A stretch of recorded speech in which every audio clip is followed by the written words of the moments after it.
Bonjour à tous. Je vais faire un nouveau tuto sur Next.js. J'avais envie de parler en fait d'un système qui est euh, spécial sur Next.js en fait. C'est l'option fallback qu'on peut utiliser quand on génère plusieurs pages, une série de pages. Et donc par exemple, vous avez des articles sur votre site, votre app, et donc vous avez votre liste d'articles classique. Et après, pour chaque article, vous avez une page dédiée à l'article. Et pour générer ces pages, cette série de pages en fait d'articles uniques, on utilise un get static path qui permet de générer toute cette série de pages. Et en fait, dans cette fonction de Next.js, il y a une option qui est obligatoire de toute façon, qui s'appelle le fallback. Et le fallback, en fait, c'est une sorte de... Comment expliquer? Si jamais la page elle n'est pas dispo, et ben, c'est comment on dit à Next, en fait, qu'est-ce que tu vas faire, en fait. Est-ce que tu donnes une 404 ou pas? Ou est-ce que tu affiches une page? Enfin, est-ce que tu... Voilà. Donc, cette option n'est pas forcément très simple à comprendre dès le début. Donc, je vais vous l'expliquer, et puis je vais vous faire une petite démo à la fin pour vous faire comprendre un petit peu comment ça fonctionne, puisque moi aussi, au début, j'avais un peu de... Enfin, j'avais du mal déjà à trouver des explications claires, parce que la doc, elle est sympa, mais bon, tout n'est pas dedans, et surtout comprendre vraiment comment ça fonctionne. Et puis j'ai été confronté aussi à un problème, c'est génération, enfin je vous en parlerai après, mais une génération, on a fait un test avec à peu près 10 000 pages à générer, et on a eu quelques soucis, et cette option fallback m'a sauvé la vie. Donc bah voilà, c'est parti, je vous ai fait un petit slide, une petite démo avec des slides, donc c'est parti pour la présentation. Donc sur Next.js, on a 4 modes en gros, on dit 3, mais en fait c'est 4. Le classique server-side rendering qui est à la base de Next.js, c'est pour ça qu'il avait été créé à la base. Donc pour rappel, ceux qui connaissent pas, mais je m'étonnerais que vous connaissiez pas si vous regardez la vidéo, mais Next.js ça fonctionne avec React. Donc c'est une sorte de framework autour de React qui permet de faire à la base du SSR, du server-side rendering, puisque on pouvait le faire avec React au début. D'ailleurs, c'était le seul système JavaScript qui était capable de faire du server-side rendering. Mais avec Next, c'était super facile à faire. Donc, c'est de là qu'est parti Next.js. Après, il y a un mode SPA, donc classique. Donc, il y a une méthode qui permet de récupérer les datas et de générer les pages, c'est la get static props. Et si on ne l'utilise pas et qu'on récupère les datas dans le component React, enfin dans la page et dans le component de la page, ça sera rendu que dans le browser, donc on est en mode SPA. Ensuite, il y a un mode hybride, donc c'est celui vraiment qui nous intéresse aujourd'hui, avec un système de pré-rendering. Et le full static, c'est-à-dire qu'une fois qu'on a buildé en fait l'application, on peut exporter toute l'application en fichier HTML. Donc voilà, c'est le quatrième mode qui est apparu il n'y a pas très longtemps, qui est une réponse au générateur de sites statiques du type Gatsby ou autre. Donc Next maintenant est capable aussi de faire du full static, d'exporter des fichiers HTML. Ensuite, donc, comme je vous le disais, en fait, moi ce qui m'intéresse surtout c'est le mode hybride, qui est très très propre à Next.js, qui n'existe pour l'instant nulle part ailleurs. Et pour moi, en fait, voilà, ce que je dis, c'est du statique dynamique. En fait, on a des fichiers statiques, mais qui sont aussi à la fois dynamiques, puisqu'on a moyen de régénérer les pages, les datas, d'avoir ce fallback, justement, d'avoir des pages qui n'existent pas, qui n'ont pas été buildées ou générées au niveau du build, et qu'on peut atteindre. Donc voilà, c'est vraiment du statique, du fichier statique qui est dynamique. Donc, il y a quelques avantages et inconvénients. Ce qu'il faut savoir déjà, c'est que on parle de statique, et normalement, quand on fait du statique, il n'y a pas de serveur derrière qui tourne. On met ça sur un CDN, sur n'importe quoi. C'est des fichiers HTML et logiquement, ça répond. Dans le mode hybride, on n'est pas en full statique. En vrai, on n'est pas en full statique, même si ça renvoie les fichiers statiques. Donc, ça demande d'avoir un serveur Node.js qui tourne dessus. Donc là, on lance l'app et c'est un serveur Node qui répond. Et donc, c'est un truc important à savoir, ce n'est pas lié à Vercel. C'est-à-dire que si vous faites du Next.js, vous n'êtes pas obligé de l'héberger sur Vercel. Vous pouvez très bien l'héberger ailleurs, à partir du moment où il y a un serveur Node qui tourne. Donc ça peut être, je sais pas moi, sur Amazon, enfin, il y a plein de solutions qui existent, Heroku ou n'importe quoi. Mais voilà, faut le savoir, serveur Node obligatoire. Ensuite, il y a un mode preview qui est possible au niveau du mode hybride. Donc ça c'est intéressant quand on veut pouvoir prévisualiser les pages avant de les mettre en ligne, par exemple. Et il y a aussi un refresh des datas, des pages, ce qui est possible en fait. C'est-à-dire que sans relancer de build, en fait, on peut avoir des datas, des pages qui sont régénérées et les datas changent. En fait, la page change, est mise à jour sans relancer un build. Donc ça, c'est intéressant puisque si je prends par exemple le Next.js, donc qui est la version équivalente mais en vue, en Vue.js, bah, sur Next, tu es obligé de relancer un build. Tu as le mode preview, donc tu peux voir les pages avant de les mettre en prod, tout ça, mais tu es obligé de relancer un build. Donc normalement, la version 3 devrait améliorer ça. On n'a pas encore tous les détails, mais bon, voilà, on verra. Mais en tout cas, ça c'est intéressant parce que du coup, ça veut dire quoi? Ça veut dire qu'on n'est pas obligé de relancer un build à chaque modification de contenu. On a la possibilité d'avoir des pages qui se rafraîchissent sans relancer un build. Donc ça, c'est plutôt pas mal, c'est intéressant puisque bah, c'est plus rapide et puis après, ça permet de gérer aussi voilà, par granularité en fonction du contenu qu'on a en fait. Donc, comme je vous disais, donc, je l'ai dit un petit peu avant, mais getStaticProps, c'est la fonction qui est exécutée côté serveur, donc qui n'est pas du tout accessible côté client, côté browser. C'est la fonction qui récupère les datas pour injecter dans le component. Donc c'est voilà, ce que j'avais écrit. Ça récupère les datas pour les injecter dans le component. Donc c'est exécuté, ça va faire un fetch à votre API ou n'importe quoi, ou sur du fichier statique. Ça va injecter les datas dans le component et après le component va se charger de les répondre, de les distribuer. Euh, En fait, cette fonction est appelée au moment du pré-rendering. Dans ce mode en fait hybride, quoi que à n'importe quel moment que le pré-rendering est effectué, en fait que ce soit au moment du build ou au moment du rafraîchissement de la page, à chaque fois il va générer un fichier HTML et un fichier JSON. Le fichier JSON va contenir toutes les datas qui vont être réhydratées au niveau du browser quand la page va s'afficher. Et le fichier HTML, bah, c'est un fichier HTML classique voilà, qui contient des balises HTML plus les datas déjà pré-remplies. Donc voilà, toujours deux fichiers sur Next.js. Donc là, un petit exemple. On va chercher donc les datas sur l'API. S'il n'y a pas de data, on fait un not found. Et s'il y a des data, on les injecte. Voilà, on retourne en fait un objet avec des props. Donc les props seront injectés dans le component. Et donc là, on a une entrée. Et puis après, le revalidate, c'est justement ce que je vous expliquais. C'est vraiment ce qui permet de définir le rafraîchissement de la page et de la data. Quand on a un revalidate à 1, par exemple, ça veut dire qu'à chaque visite, en fait, les datas vont être rafraîchies.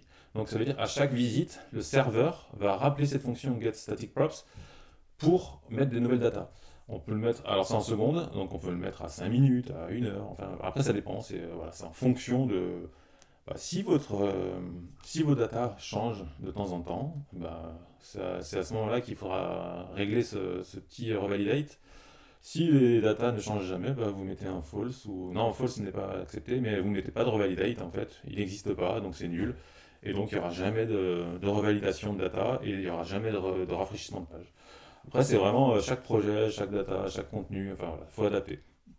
Donc ça, c'est assez important. Et ensuite, getStaticPath, c'est ce que je vous expliquais, c'est vraiment la fonction qui est appelée, donc qui est obligatoire aussi. À partir du moment où vous utilisez en fait les... Donc on voit là, juste ici, là, j'ai un slug entre deux crochets, entre deux brackets. Et dès qu'on utilise ce type de nom de fichier, donc ça c'est le nom du fichier, hein, quand on va dans les pages, par exemple des posts, on va mettre bracket slug bracket.js. À partir du moment où on utilise ça, ça veut dire que le slug est dynamique. Donc c'est une série de pages et le slug va venir des paramètres en fait, des paramètres de l'URL. Donc dès qu'on met ça, getStaticPath est obligatoire. Donc c'est ce qui permet de générer une série de pages au moment du build. Et celui-là, bon, c'est justement là qu'on a le fallback. Donc comment ça s'écrit? Ça s'écrit comme ça, c'est assez simple, hein. Donc on peut très bien faire donc refaire un fetch à ce niveau-là pour récupérer les slugs de chaque poste, par exemple. On va les injecter dans les params. Et dans l'objet params, en fait, pour chaque page, en fait, on va lui mettre slug, deux points, et le slug du poste. Donc ça va générer une série de pages qui correspondront à tous les slugs. Et le fallback, il est juste en dessous. Donc c'est une option qui a trois valeurs possibles: true, false or blocking. Blocking, je vais vous expliquer, c'est vraiment c'est une option qui est arrivée il n'y a pas super longtemps et qui était voilà, des gens ont eu des problèmes que j'ai eu il n'y a pas longtemps. Et je vais vous expliquer la différence vraiment entre le true et le blocking qui est subtile mais qui est vraiment intéressante. Donc, quand je mets un fallback false, pardon, ça va me retourner toujours un 404. Ça veut dire que la, si au niveau du pass ici, la page n'existe pas, il va me retrouver un 400, il va retourner un 404. Si je tape une URL qui n'existe pas, il va me retourner un 404. Quand on exporte sur Next, en fait, quand on exporte du HTML, quand on fait un full statique, le fallback false est obligatoire. On ne peut pas laisser de trou. Donc ça déjà, ça veut dire que sur l'export statique, si la page n'a pas été générée, elle n'existe pas. Point. Ça c'est une particularité de Next. Pour comparer, sur Gatsby, sur Next, on peut avoir une page qui s'affiche si elle n'a pas été générée. Donc vous voyez, c'est là qu'on voit quand même, il y a quand même des différences entre les différents systèmes qui existent sur le marché. Si je mets true, il affiche la page, même si elle n'existe pas. Donc ça, c'est uniquement utilisable en mode hybride. Comme je vous l'ai dit juste avant, ce n'est pas utilisable en mode full statique, en mode export. Donc à ce moment-là, si la page n'est pas générée, il va appeler getStaticProps et ensuite, c'est à vous de gérer. Euh, donc c'est à vous de gérer. Soit elle existe mais elle n'est pas activée, donc là vous mettez un not found, etc., etc. Voilà. C'est vous qui gérez, c'est vous qui vous voyez en fait comment vous allez gérer ça, le fallback. Et ensuite, il y a un fallback qui est en blocking. Et là, c'est intéressant parce que justement, ça affiche la page si elle n'est pas générée. Ça appelle comme l'autre getStaticProps, mais ça attend la réponse. En fait, la grosse différence, et je vais vous faire ça dans la démo, c'est que là, Next, il va appeler getStaticProps. On va avoir un loading qui va se faire. Ça va afficher loading, n'importe quoi, ce que vous voulez. Et il va attendre en fait la réponse de getStaticProps et il va l'afficher dans le browser. Ce qui veut dire que c'est là que je vous expliquerai après justement la différence. Et là, c'est un peu différent, c'est qu'il va appeler getStaticProps, mais il va attendre la réponse. Il va pas afficher un loader. Il va pas vous dire je suis en train je suis en train d'appeler le fallback. Il va afficher la page que quand il aura reçu la réponse. Donc après, plus ou moins de temps suivant l'API. Voilà. Et en fait, ça donne quoi? Bah justement, je vais vous faire voir. On va sortir de là. Sortir du mode hop. Voilà. En fait, ça donne quoi? Donc j'ai fait un petit projet assez basique qui appelle l'API JSON Placeholder. Donc assez connu, j'utilise souvent pour des tests ou des choses comme ça, des tutos. Et on va essayer en fait les deux modes, puisque le false on sait que c'est 404, donc on n'a pas besoin d'essayer. Euh, on va essayer, bon vous voyez, je vous fais voir vite fait, là. Donc j'ai bien une liste de posts qui est ici, donc c'est l'index.js en pages, j'ai un index.js qui affiche la liste de posts. Et ensuite j'ai un dossier post avec des crochets id.js. Donc j'utilise bien l'id qui arrive dans les params ici, en fait, donc les params de l'URL. Donc après moi je fais ma petite requête, mon petit fetch sur JSON placeholder avec mon params.id. Là, j'ai fait un petit délai de 1000 millisecondes pour, pour vous faire voir la petite démo. Et ensuite, je renvoie les posts dans, les, euh, dans le component qui est ici, et après j'affiche pas. Donc, on voit bien ici comment ça fonctionne. Et ensuite, la getStaticPath qui est ici, c'est la même chose. Je vais appeler tous les posts. Donc, j'appelle tous les posts. Et donc, à la base, je fetch ici, je fais une loop, pardon, ici une petite boucle qui va construire le tableau en fait hein, avec les params. Le params, l'objet c'est id, donc l'élément id, et je retourne ça dans l'objet et je mets un fallback à true. Voilà. Donc on va déjà tester ce mode là. Ce qui va se passer, c'est que je vais lancer le truc. Ce qu'il faut faire déjà, c'est je vais faire un build. Alors, on va lancer un build. Voilà. Donc ça c'est rapide. Et donc là, je vais lancer le serveur. Voilà. Donc là on est sur du localhost 3000. Je vais sortir de là.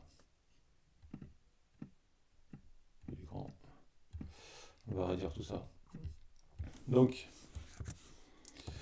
le cas 3000, voilà, j'ai bien ma série d'articles, et quand je vais dessus, tout fonctionne.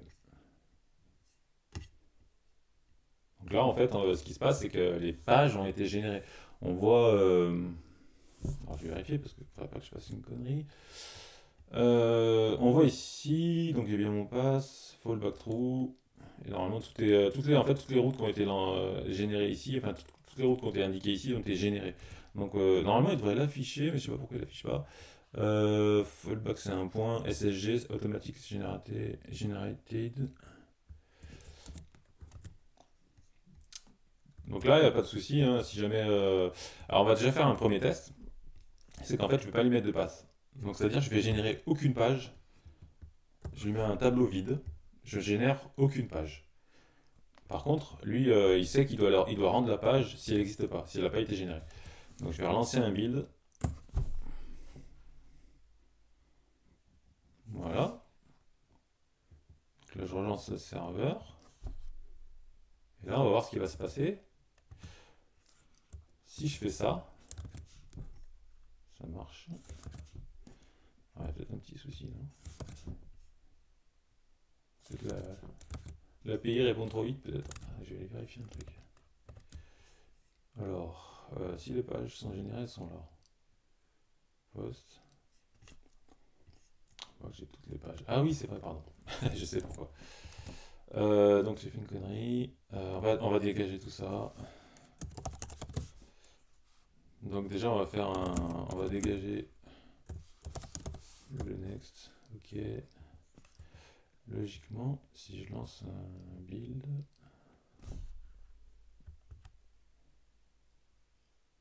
c'est un petit peu plus long parce que j'ai viré le dossier de cache. Donc là, il dit qu'il a généré 3 pages. Ok. 404, l'index, la home. Donc du coup, allons voir le serveur. Il est où mon... Ah, il est là. Donc les pages, pardon, elles sont générées ici, dans serveur pages, post. Et là, on voit que je n'ai aucune page. Ok. Ça veut dire que si je vais le mettre de côté un peu comme ça. J'ai toujours aucune page. Je vais aller dans post, 99. Ah oui, j'ai pas lancé le serveur. Du coup, c'est nickel. Ça va me permettre de... Ok. Si je vais là, on voit le loading et il affiche la page. Ce qu'on voit ici, c'est qu'il vient de générer les 2 pages. Enfin, les 2 fichiers pour la page. La page 99, donc mon post 99, et on voit qu'il a généré les 2 fichiers. Donc le JSON qui contient les datas, et le fichier HTML, avec tout le HTML, plus les datas qui sont déjà présentes dans la page. Donc on voit en fait qu'il y a eu un temps de délai en fait, au niveau de l'affichage. Et il faut savoir un truc, c'est que je vais faire une chose un petit peu différente. Je vais recommencer, je vais effacer, je vais relancer un build, ok. C'est toujours un petit peu long parce que je dégage le cache. Je vais lancer le serveur. Donc là, j'ai lancé le serveur, j'ai refait un nouveau build. Je vais là. Donc ce que je vais faire, en fait, je ne vais pas ouvrir un navigateur, je vais juste télécharger le fichier. Donc le 99, hein. Tac.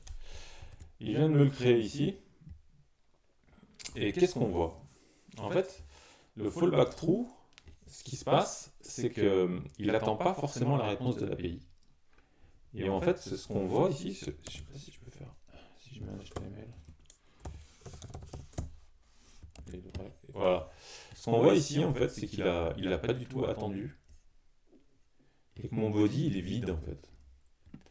En fait, ce qu'il faut savoir, c'est que le fallback à true, en fonction de la réponse de l'API, il ne va pas forcément renvoyer un HTML complet. Et ça peut être problématique, en fait, sur le SEO.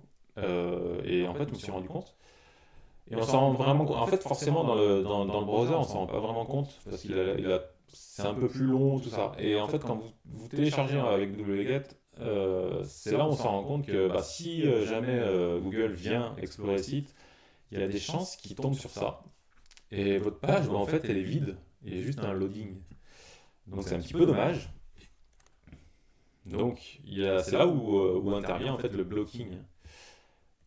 Donc on va remplacer ça par un blocking. Et c'est là où on va vraiment voir la différence. Donc je relance tout. Donc toujours je dégage à chaque fois le truc comme ça, on est sûr que c'est OK.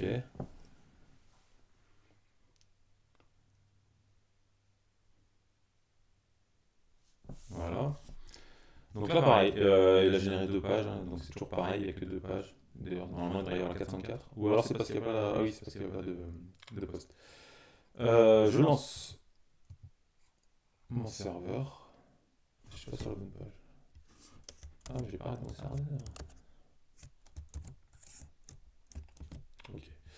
Je lance mon serveur. Et là, ce qu'on va faire, c'est que je vais dégager ça. Voilà. Je vais faire la même chose en fait. Je vais recharger la page, la même. Donc là, on voit que déjà c'était un peu plus long. Je vais le mettre en HTML. Comme ça me le formate. Mais on voit déjà que le contenu est là en fait. On voit déjà que le contenu est là. Et en fait, c'est ça la différence. C'est qu'en blocking, en fait, il ne va pas renvoyer le fichier statique tant qu'il n'a pas reçu la réponse de l'API.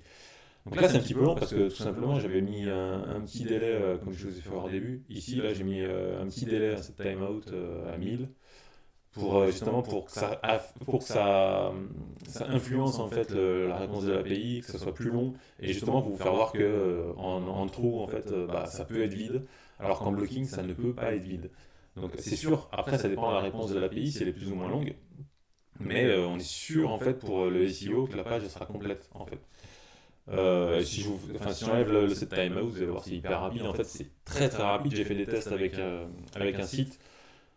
On perd un petit peu sur Google Speed Index, on perd un petit peu en vitesse, mais franchement c'est très insignifiant et du coup l'important c'est que le HTML est présent quoi. Enfin tout le contenu est présent, donc pour le SEO c'est parfait. Et dernière démo, alors vous me dites ouais super, mais bon ouais bon c'est blocking machin, c'est pas terrible. Et ben petite subtilité de Next, mon serveur est toujours lancé, ok.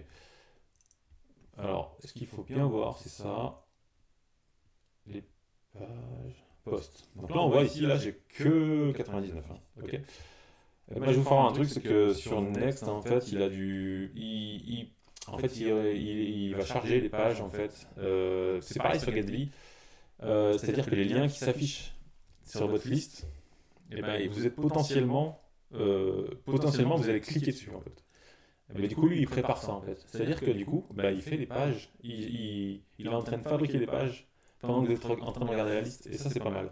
Regardez, vous allez voir, je vais descendre, et là, on voit, il est en train de faire les pages. Regardez. On voit que les pages, elles sont en train de se construire. Je descends, plus je scroll. Ça veut dire quoi? Ça veut dire que on voit que le contenu est dedans. Ça veut dire que bah, quand un visiteur vient sur votre site et que les pages n'ont pas été générées au niveau du build, bah, c'est pas forcément gênant. Parce que du coup, elles sont générées pendant qu'il est en train de scroller sur la page d'article en fait.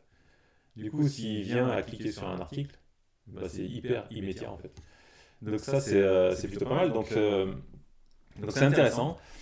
C'est intéressant, j'ai découvert ça en fait il y a pas très longtemps parce que j'avais un problème avec un test en fait. On a fait un test, on s'est dit on va tester avec 10 000 pages, mais le site est censé en avoir beaucoup plus, 20, 30 000. Et en fait, on a eu un problème, tout simplement. Générer 10 000 pages, 20 000 pages, pas de problème. Next, il arrive à gérer. J'avais fait un système de cache, machin, tout ça. Pas de problème. Il génère les pages statiques, il n'y a pas de souci. Par contre, le problème, en fait, c'est qu'on s'est retrouvé avec un site avec 10 000 pages, on s'est retrouvé avec un site de 500 mégaoctets. Et le problème, en fait, qu'on a eu surtout, c'est au niveau de l'upload sur le serveur, en fait, Vercel. Et c'était pareil pour Netlify. et ben, ils étaient incapables, c'était trop lourd en fait, 500 MO, et ils mettaient 40 minutes pour charger tous les fichiers statiques sur le serveur en production. Du coup, bah, c'est pas possible, c'est pas utilisable en vrai, dans la vie réelle. On peut pas attendre 1 heure, et non seulement attendre et en plus payer, parce que pendant ce temps-là, vous payez des fonctions qui fonctionnent, tout ça, qui sont exécutées. Donc du coup, c'est là que j'ai fait mes recherches et je me suis rendu compte qu'en fait, c'était possible en fait d'avoir des fichiers statiques, puisque Next, dans ce mode hybride, va toujours vous retourner des fichiers statiques. Donc tous les fichiers là qu'il avait générés, JSON et HTML, il ne va pas les régénérer à la prochaine visite. Il va les régénérer si vous avez mis un revalidate, sinon il va les garder. Donc on est bien sur du statique, on est bien sur du fichier statique, puisqu'il renvoie du fichier statique qui a été généré. Pas au moment du build, mais au moment de la visite. Mais on est bien sur le fichier statique. Donc, du coup, la solution, si vous avez un site qui demande beaucoup de pages, c'est de ne pas générer les pages au moment du build. Vous mettez un pass complètement vide, un tableau totalement vide, et vous mettez derrière, après ça dépend de votre stratégie, mais soit un trou, soit un blocking, et les pages vont être générées au moment de la visite des internautes. Donc ça pose pas de problème. C'est juste que par rapport à des full statiques, en fait, bah, il y a quand même besoin d'avoir un serveur node qui tourne derrière. Mais c'est vraiment, franchement, ça apporte vraiment une grosse souplesse pour des si gros sites. Très honnêtement, je pense que pour l'instant, Next, ils ont une longueur d'avance par rapport aux autres générateurs de sites statiques. Euh, j'ai hâte de voir Next ce qu'ils vont sortir, mais très franchement, c'est très intéressant comme option. Donc voilà, j'espère que j'ai été clair, que vous avez compris bah, comment ça fonctionne un petit peu cette histoire de fallback. Et puis, bah, je vous donne rendez-vous bientôt pour un nouveau tuto sur Next.js ou sur autre chose. Voilà. À bientôt quoi. Ciao.